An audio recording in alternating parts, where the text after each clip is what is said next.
Welcome into another interview edition of the FutureSox podcast. My name is Elijah Evans, and I am back with our second 2025 draft class interview.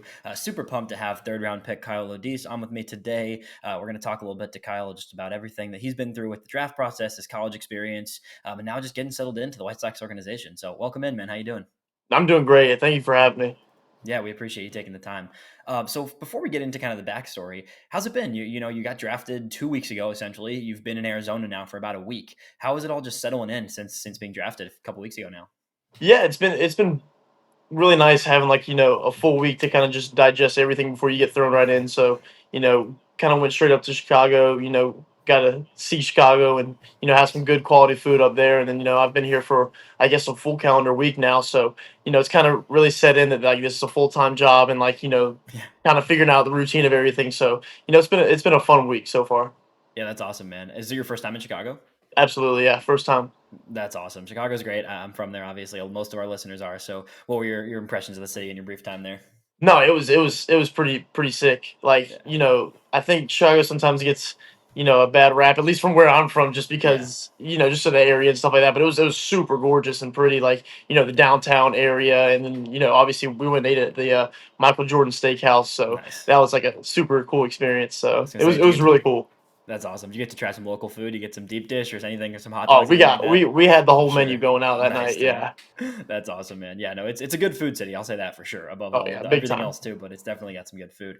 That's cool, man. So once you got to Arizona, you've been there for about a week. You were telling me before. How's it been? Just kind of getting to initially meet all these guys. I'm sure you've met a couple before, but probably not a ton, Mhm. and just get settled in with this new draft class. Yeah, no, it's been super cool having, a full calendar week just with draft camp itself and like meeting everybody, in the class. So, I think we're all like super, accustomed to each other and I think, we're all kind of staying either at the same, hotel or like complex. So we're around each other for a full week now. So everybody's super close and I think that, we're just excited to get this bridge camp rolling. Nice, man. That's awesome. So we'll take it back a little bit and we'll walk through kind of your journey right now. You weren't drafted out of high school. You end up going to a D2 college. What was Mhm. that experience like for you as someone who obviously, was serious about baseball, of course, but what Yeah. was it like for you kind of starting your career at a D2 school where, there wasn't necessarily the eyes on you that there was in the past Yeah. recent times? Yeah. No, I mean, I just wanted to play baseball. My dream has been to play, in the big leagues, and at that time, I had three options. It was two junior college offers, and then Augusta University, which is where I ended up going, was my other offer. And I just was wanting a foot in the door to play college baseball. So I spent 2 years there, and I'm just thankful for that time that I spent there, allowing me to kind of grow in my own presence and learn like everything about myself and my body. And so I think those 2 years were super crucial for me being like so self aware. I like really like to think that I'm super self aware of my body and like just how I play the game. So I accredit that to the 2 years of being at Augusta. Yeah. You have any key people or moments there that you feel like in those your first 2 years of school that really kind of crafted who you are, like you just alluded to? Yeah, I mean, when I first got there in the summer after high school, our left fielder Pat Galvin, I got really close with him. He kind of took me under his wing and just like gave me, you know, the few kind of things to look out for and stuff like that when you get on campus. So yeah, I mean, just having a guy like that kind of take you under his wing as a freshman, kind of getting thrown in there, not knowing what to expect. Like I feel like having a relationship like that early on kind of just allowed me to like hit the ground running and not like stutter or just like have some slip ups or anything like that. Yeah, totally, man. It's always good to have someone that is just there for you as you're getting Yeah. going with everything, of course. So then obviously you had a ton of success at Augusta. You got rolling those 2 years. What was it like with the transfer portal world these days being such a different beast than it used to be? What was it like for you, kind of in your second year there, starting to look at options beyond that, and what was kind of that process for you? Yeah, it was like immediately after I entered my name in the portal, I started getting blown up and phone calls and stuff like that. So like, with how hectic that can be, it kind of just comes down to trying to focus and put your attention toward like what you really value. And so like, I wrote down, the three things that I value and this next process and portion of my life. And so, I just kind of gravitated towards Georgia Tech. It's close to home, tremendous track record of big leaguers, guys that do extremely well, like on the offensive side when they go and play in pro ball. And then just the opportunity to play, shortstop at the ACC level was like, there's nothing that really could match that. So, I just kind of gravitated towards like everything that Tech had to offer. Yeah, that's awesome that it was kind of a decision for you that just made a lot of sense in every facet, not just, oh, they're a good school, but there's Yeah, obviously more that goes into that in the transfer portal, right? It's yeah, it's a tough absolutely. situation. Right. Yeah. So then when you got to Georgia Tech, what was kind of the initial, transition like for you there? And more importantly, like what was it like facing, obviously a much higher level of pitching for you at that level? Yeah, no, I credit a lot of my success that I had this year to going up and playing a full summer in the Cape and failing. Like, I got up there and I realized like the game was a lot smoother, a lot quicker, a lot faster. Like it was just a different brand of baseball. It's still baseball, but like the game's just played differently and you kind of feel that, you know. And so playing 40 something games up there against the best of the best guys day in and day out, like, it's hard. It's a struggle. Like, conditions aren't necessarily like Yeah. amazing. So it's like you kind of learn how to get a routine going and kind of how to just put your body in a position to kind of just sustain games like that against that competition. And so, I think the biggest thing was just going up there playing and figuring out like how to adjust to that kind of quality of baseball. And so that way when I got, two tech in the fall, like I just hit the ground running. Yeah, that's awesome. I wasn't gonna say failed, but I was gonna ask you about the Cape experience, obviously, because it's tough for a lot of guys. It's not just a you Yeah. thing, right? Oh I yeah. think a lot of guys go to the Cape for the first time and they're like, "Whoa, this is a step up for Yeah. sure." And then they come back and it's kind of that adjustment of like, what do you take from that experience Mhm. with you into the college season, and then just get rolling from there, right? Right. Right.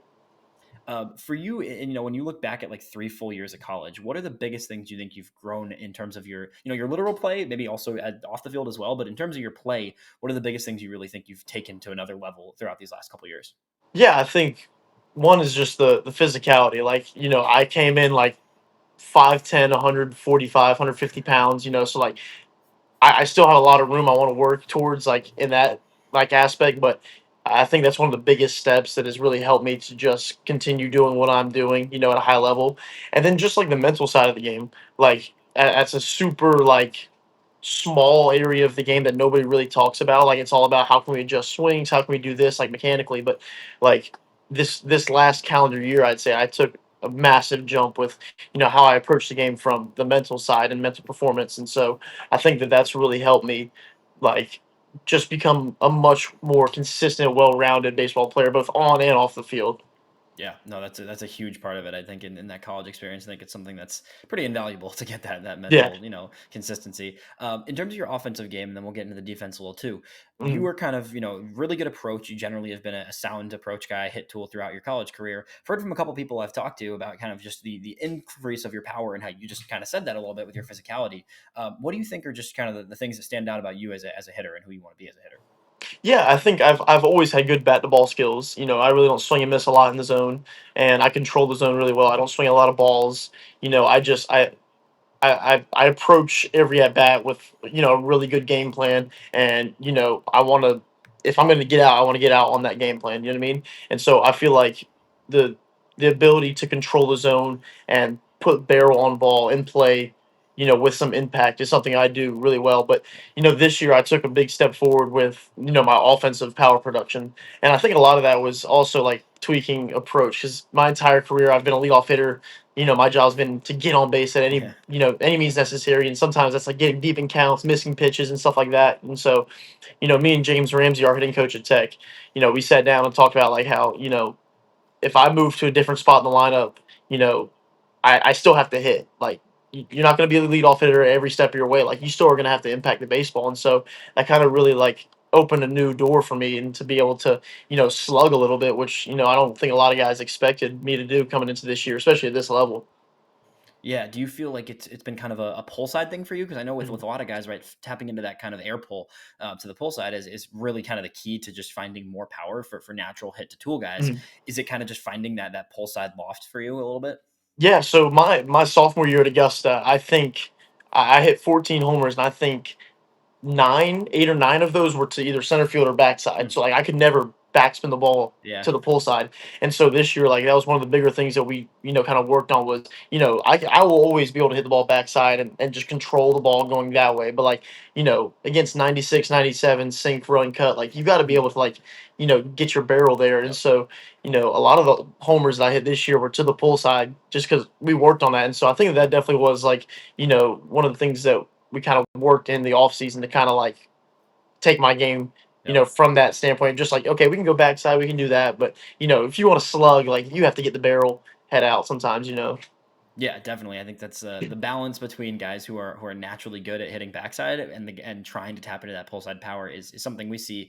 Covering the White Sox system, there's a lot of guys in every system, of course, that Yeah, have kind of that absolutely. figuring out that balance, right? And it takes a lot of time. It's not something you It do does. in Yeah, one season, right? In terms of your absolutely. defensive game, of just who you are as you talked about how that was a big thing for you to be able to play shortstop at Tech. Is shortstop kind of have you always played shortstop, and how do you feel that you've kind of come along as a defensive player at short? Yeah, no, I've played shortstop my entire college career. I played a few games at third, at second, up in the Cape, Yeah. but every game I've played in college baseball has been at shortstop. So I'm a shortstop through and through, I think. But the biggest things that I've kind of progressed in that side of the ball are just my taking my angles, because I think some of the biggest questions I had was, is my arm strength going to play on the left side of the infield, and can I make a throw from, the 5-6 hole and stuff like that. Yep. So just figure out how to be downhill with everything, especially with guys running 3.9, 4 seconds, down the first baseline at this level. Like, Yep. you got to get the ball out quick. And so just making plays that are easier on your arm just comes from knowing where your angles are at and how to work downhill with as many plays as possible. So I think that that's like the biggest thing that I've really gotten better about is, cutting down every throw as much as possible. Yeah. Are you a film guy? Do you watch kind of what shortstops that you kind of think are impressive defensively? Yeah, no, I think it's a good mixture. I don't like to dive too deep into Yeah. film, but I love film just for, like, a first initial learning cue, Right. especially like with whether that's offensively, defensively. But like for me, I'm a big feel guy. I love to feel everything. So like, if I feel like a certain play, like it feels good, then I can replicate that. You know what I mean? So like just with me, I like to feel everything I do, offensively, defensively, like whatever it is. Yeah, definitely. Have you had discussions since being drafted? Obviously, it hasn't been too much with the White Sox about kind of staking whether it's going to be primarily like solely Mhm. shortstop or if you're going to be tested and kind of work in other positions as well. Yeah, I think they always talk about, if you want to progress, you got to be, flexible with, Right. if the White Sox, if I'm in AAA and they need a guy to play second base, like I want to go play in the show, Yeah, I want to go play Major League of course. Baseball. So if they need a second baseman, then I'll be there. But, right now I'm taking all of my reps at shortstop, and, as of right now, like that's, I think, where they have me until something else, changes their mind or whatever it is. So I think right now that's kind of the track. Yeah, that makes sense. I think it's obviously you have to be adaptable as you go. We talk to guys. This Yeah. is my fourth year doing draft coverage, right? And we talk to guys every year about when they get drafted. You get drafted as X position, right? Mhm. And you obviously some guys really want to play it, some guys are flexible, but like no matter what, as you rise up the ranks, almost everybody's going to have to at least get a few reps here and there at other positions, or just at least feel what that's like, right? Yeah, absolutely. Yeah. So you have a cool, unique situation coming out of the draft. Your cousin Alex was a Florida State guy, goes in the Mhm. second round this year. What's it like having just someone in a relative of yours who's also kind of in this draft process and going through all that, and you both end up being top 3 round picks? Yeah, no, it was super cool. So the year before, I transferred to Tech. He transferred to Florida State, right? And so like when I entered the transfer portal a full year later, like it was nice being able to talk to him about like how he handled it, the conversations he had with certain teams and stuff like that. And so like having a cousin that plays the same position as you in the same conference as you, like a lot of similarities. It's super cool. We were super competitive the whole year, but it's nice having someone that's so close, like Yep. in not only proximity to you, but just having so many similarities that you can talk to on a daily basis. Like we talk every day about swings, defense, like whatever it is. Like, Yeah. it's just a unique experience to have someone that you're related to that you can talk to at the same age, same point in your lives and careers. And so, I mean, I'm just super grateful to have, someone like that as close as I am with him. Yeah, it's an awesome experience. Aside from all the good things you just mentioned, what were the talks like post when you guys would play each other? Yeah, no, I mean, it got to a point where like we both were doing really well, and I remember like he hit for the side. He completed his cycle against Florida in a midweek, and I was like, that's awesome, congratulations. But like next game, I got you. Like I'll one up you. And then the next game, we go to Notre Dame, and I go 4 for 5 with 3 homers and a triple. So Oh like yeah. it just started from there, like just competitive banter going back and forth. Yeah, it fuels you both. It's always a good thing to have someone that you care about, obviously, but then also have that competitive kind of energy Yeah, with you, right? it just makes everybody better. At the end of the Yeah. day. Yeah, I'm sure. Off the field, I love always asking guys just kind of who they are aside from baseball, because obviously the focal point is baseball. But when you're not focused on baseball, what are some things you just do to keep yourself busy? Yeah, no, I mean, I exert a lot of energy. I'm a very energetic guy on the field, so I enjoy just relaxing, whatever that looks like. I play video games here and there. I enjoy like just hanging with the guys, like playing cards, bonfires, just something, relaxing, low key, because, the last thing I want to do is just continue to exert energy after how much I exert on a day to day basis. So I just enjoy like being around company, hanging with guys and stuff like that. Nice, man. You gotta keep that balance, right? You don't want to be going Yeah. all hard all the time, right? No, You got to absolutely. get that rest time in. So now that you kind of look at, I know you're not necessarily as familiar with the organization as I talked to like a Jaden Fauski who grew up watching the Mhm. Sox, so he has kind of that connection there. When you look at the White Sox organization, it's an organization that's obviously gone through somewhat of a rebuilding phase, right? But there is a lot of talent throughout the Oh, organization, absolutely. a lot of young talent too. What does that just mean to kind of come into an organization that's very young right now and very Mhm. focused on the future? Yeah, no, I think it means the world. Like, it's just a great time to be a part of the organization. Like we're valued, we're super valuable to this organization moving forward, and looking 5 years down the road, we're going to be the staples of this team, this organization, and so it's a unique way of like timing. I feel like just having my process coming to this team, and they're in the process of pushing all of these young guys to be on that team and be center stage. And so it's just valuable, super Yeah. valuable. Yeah, that's great. What's it been? Obviously, I asked earlier a little bit, but the draft class, so you've been in kind of just a couple days of seeing people. You Mhm. impressed with just the overall talent throughout this draft class? Yeah. Oh, absolutely. Absolutely. I think there's a really unique mixture of, early high school talent with, Billy, Jaden, Landon, and then there's, there's a few older guys in the mix, DePino, and the list goes on. And so I feel like, just especially with this class, you've got a perfect balance of Yeah. guys that are going to be in, the affiliates for a good bit of years, just developing with a ton of upside. And then, there's like quicker projects, Shelton and stuff like that, where it's just like immediate talent, right there on the field. Yeah, that's awesome, man. As you kind of look at, hopefully going to an affiliate, we know that's coming up soon in the next few weeks. Some guys heading out to affiliates. For you, do you have any goals for yourself these next 2 months, other than just getting, set in the organization of just things you want to kind of do and grow before 2 months from now when the season wraps up and you head into the off season? Yeah, no, I mean, I want to go play, obviously, and I want to go play. I want to get stronger this offseason, put on some weight, and just that way for this next full calendar year when I get there, I'll have at bats under my belt and stuff like that. So there's like the expectation for this next year is to just completely light up the minor leagues. You know what I mean? Like I want to help out the big league team at the end of the day. You know what I mean? That's the goal. I think that's everybody's goal. But I feel like with the skill sets and the things that I bring to the table, that's like pretty valuable, especially this day and age. So I mean, Yeah. I'm just excited to start playing. Yeah. Does it feel like it's been a long time since you played? We talked about it a bit before recording. Oh man, it feels like forever. Because I mean, this is like the longest stretch I've gone without playing in I think 3 years since I've been in college. So I'm like chomping at the bit to get that bat. Yeah, I'm sure, man. Well, we really appreciate you taking the time to join us, man, and we're looking forward to seeing you play some ball for the White Sox organization in the very near future. No, thank you, Elijah, for having me.